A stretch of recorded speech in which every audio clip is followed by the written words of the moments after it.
All right. Hello, this is Iris Foster. Iris is a newly inventor. And so Iris, tell us about your product. I know you can't tell us too much, but tell us about your product.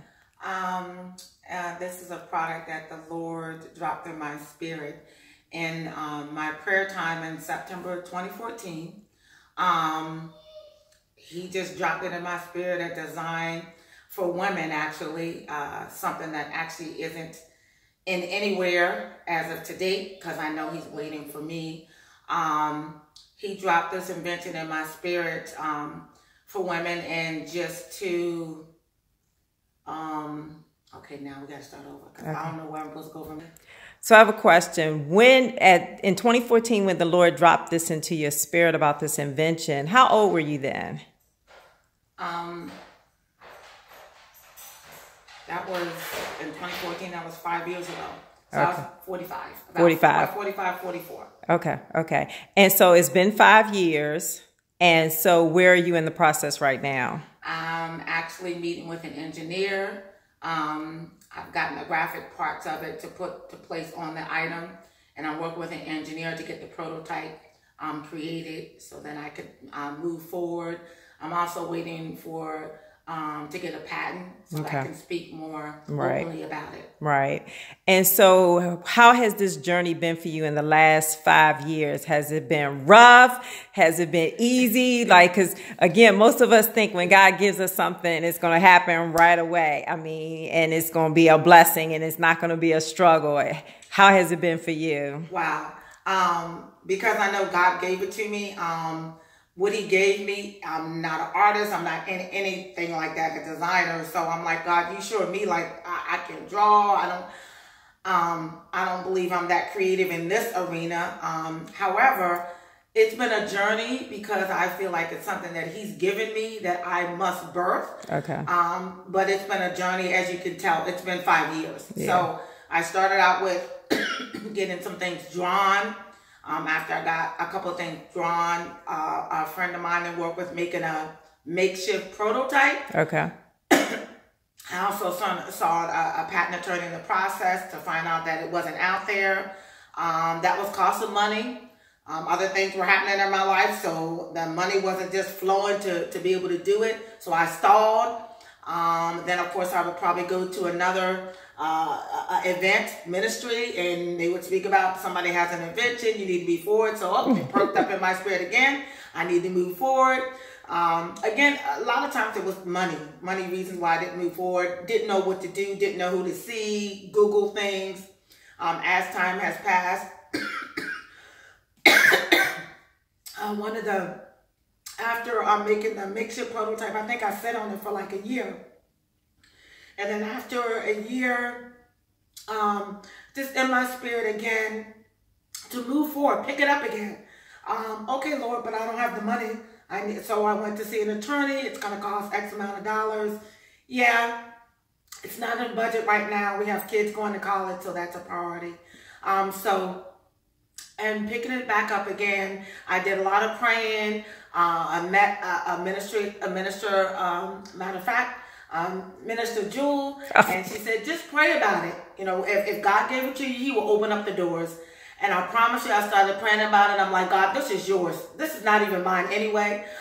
So one morning I was praying, and as I was getting up, he flashed a young lady in my face, actually someone I had done a project with, and called her. So I reached out to her, asked her, did she do any type of graphic design on the side? She said yes.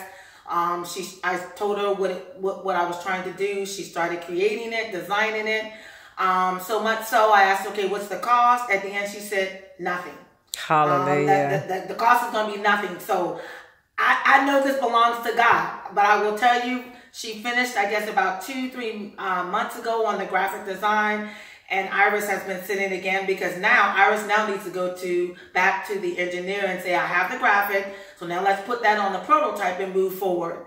And so a part of me feels like, okay, Iris, you know this is from God. How come you're not moving forward? And I think some of this, could this really happen for me? I mean, wow. But I really realized it really isn't for me. Right. It's really to give him the glory that he can do anything with anybody. Yes. And so I'm going to journey forward and continue where he leads me to meet with the engineer. That's the next step, to meet back with the engineer to get the real prototype created. Okay.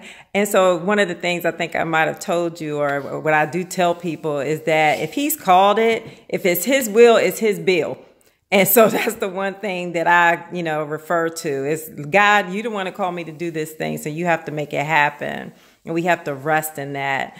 So what would you tell someone who is going through something that they feel like God has given them? They don't have the money.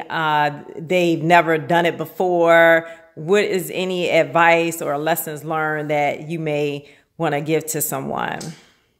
First and foremost, to pray about it and totally really surrender it unto God and totally believe this is something that he's given you, and that if he's given it to you, he'll provide everything along the way.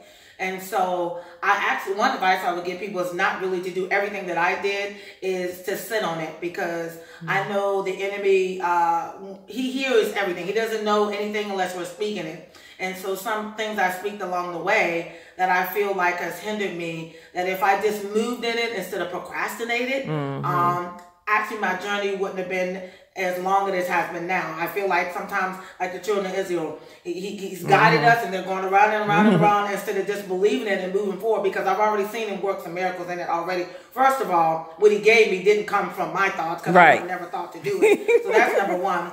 Number two, he did, even though through some financial difficulties, at times when the next step came, he provided. And then where I am now, even the graphic designer, now he provided that for zero cost.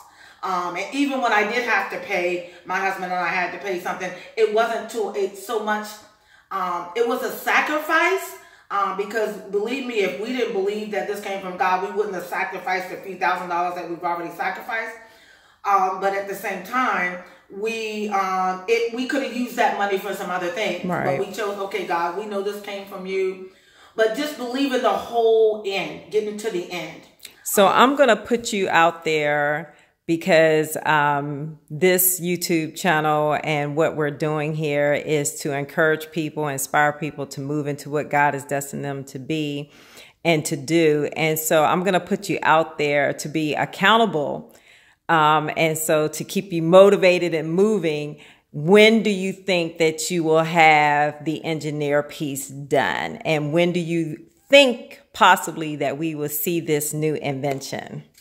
Okay, so for the engineering piece, I actually was thinking about that earlier this week. So I said to myself, come Monday morning, I'm going to call the engineer and set up the appointment and let them know I already have the graphic design done, so he can mirror that and put that on the prototype. And so I'm off this upcoming Friday, so I'm going to see if he has an appointment for this upcoming Friday, which is, I guess, the May 5th or something like that, the 6th.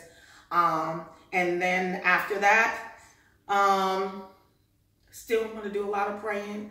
After the prototype is done, then I have to continue working with a patent attorney. Right. Because I want to get it out there. I've also been praying for sponsorship, because for me, and even from the beginning when the Lord gave it to me, He was showing me, he knew what was in my heart to help those who have been incarcerated in the past, and they have a hard time getting jobs. And so I had a big desire in my heart to help those individuals to create a